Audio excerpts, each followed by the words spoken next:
Hello parents, आपण बघत असतो आजची पिढी खूप गोंधळलेली आहे. आई वडिलांसोबत डिस्कनेक्टेड आहे, त्यांचं कनेक्शन नाहीये, कशात लक्षही नाहीये.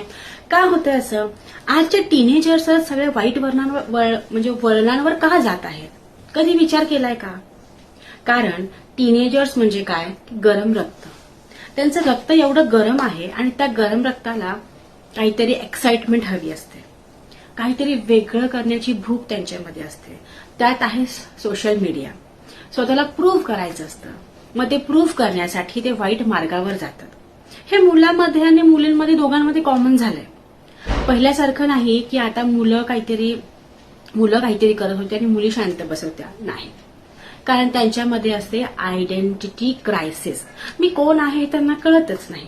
म्हणून प्रत्येक पालकाचं हे कर्तव्य आहे की त्यांना आयडेंटिटी क्रायसिस पासून आयडेंटिटी क्लॅरिटी पर्यंत घेऊन जाणे.